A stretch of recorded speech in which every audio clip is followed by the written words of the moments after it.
Ladies and gentlemen, and welcome to this IELTS. And I am so pleased to welcome you here in my platform. This is a Sahil Ansari, the Sahil YouTube channel where I provide a content related to English language, current affairs, and like the things which can help you to be a perfect and a good public speaker in your life. So today the topic, as you can see on the screen, that you're gonna talk about the psychology behind achievement. We're gonna understand this topic quite deeply. That what do you understand by psychology of achievement and how does it exactly work? So let me ask you a very straightforward question. When I will ask you this question, you can pause your video for a minute and you can answer it by yourself. When I ask you, tell me, what do you know about achievement and what do you consider by an achievement? Definitely, you may be going to say that I want to be a doctor and I can consider it's a like achievement for me. There are still few people who might say that I want to be an engineer and I can consider this thing as an achievement. And I'm not blaming you. That is what the exactly definition of achievement.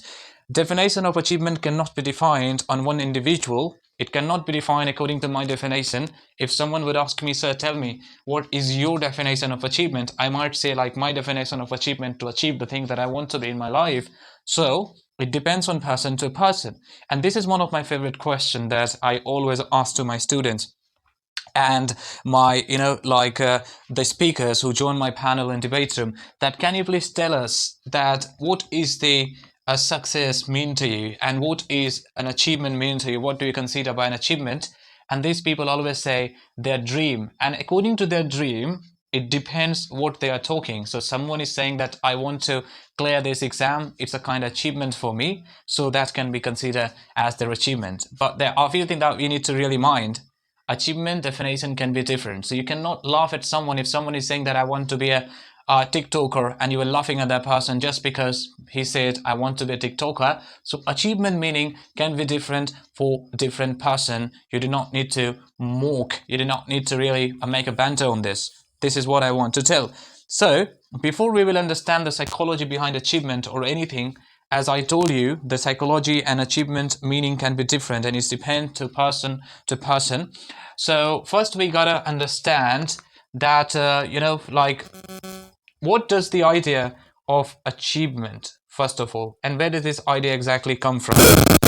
If you're going to understand the like you can say the idea behind of achievement and how does this thing come from, look, we know we are living in a society. You might have been living in America, so you are having a different society. And if you're living in the UK, you are having a different society. Everybody's living in different society. As I live in India, I'm talking about myself, what I have personally experienced, and this is what I think and psychology think about achievement. Actually, a kid learns what he sees around himself or herself. So if a kid is growing up in a society where he has been seeing that achievement meaning is having a government job, achievement meaning to be a doctor and an engineer, that's how you will make this thing on his or her mind, that achieving this particular thing can be an achievement for me. So if a kid is growing up and whatever he is seeing an adult, that can be considered an achievement for him. So if I am seeing the adults who are around me that having a government job or passing this exam is a kind of achievement, then I might say that it's an achievement for me as well. That's how our society exactly works. So this is the societal algorithm where people compare themselves with others and start considering that whatever the person is achieving, I should achieve the thing as well. That is what we can call that. How does this idea of psychology come?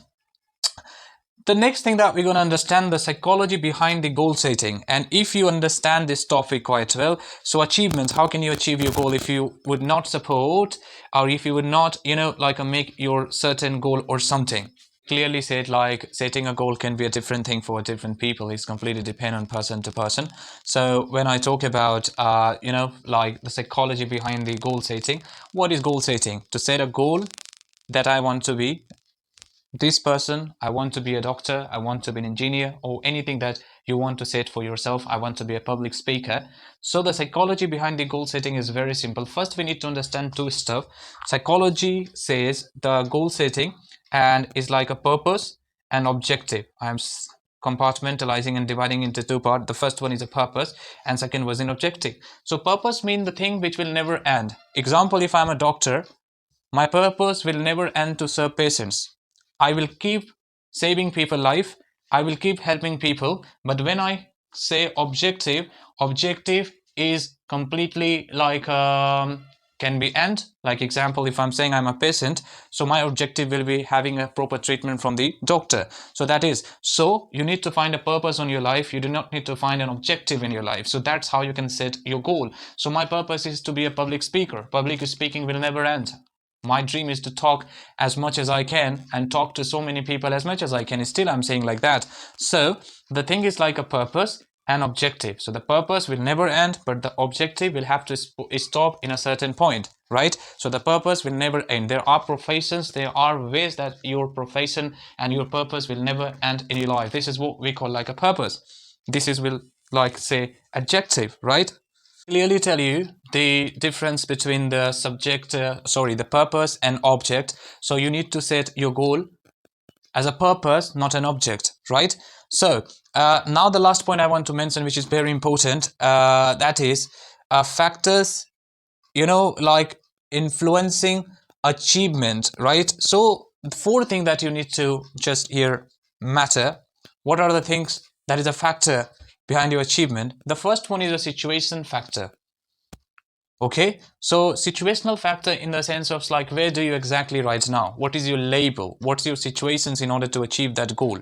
So that is what we call the situational factor. Second thing is like neurochemical factor. So first thing you understand about the neurochemical factor, there are two kind of like hormones in our body connected to our brain and which help us to feel so energetic and so revive.